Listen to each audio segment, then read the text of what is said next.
అనపర్తి మాజీ ఎమ్మెల్యే దివంగత నేత నల్లమిల్లి మూలారెడ్డి వర్ధంతి సందర్భంగా బిక్కవోలు మండలం బలభద్రపురంలో ఆగస్టు 1న ప్రత్యేక వైద్య శిబిరాలు, రక్తదాన శిబిరాలను నిర్వహిస్తున్నామని ఆత్మ కమిటీ మాజీ చైర్మన్ దత్తుడు తెలిపారు.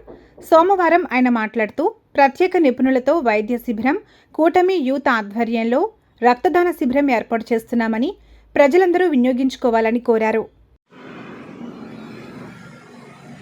రేపు 1వ తారీఖు మన నియోజకవర్గ ప్రజలందరికీ జనసేన, బీజేపీ, తెలుగుదేశం కూటమి అందరికీ రేపు 1వ తారీఖు ఫంక్షన్ తీసుకుని బలభద్రపురం ఎంఎస్ఎన్ కళ్యాణ మండపానికి పెద్ద వయసు ఉన్న వాళ్ళందరూ, మెడికల్ సమస్యలు ఉన్న వాళ్ళందరూ కూడా వెళ్ళి అక్కడ మెడికల్ క్యాంప్ వినియోగించుకోవాలని చెప్పి, అదేవిధంగా రక్తదాన శిబిరం కూడా ఉంది.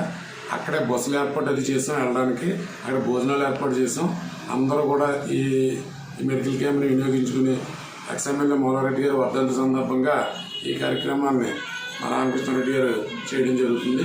దాని మీద అందరూ రావాలని మరీ కోరుతాం.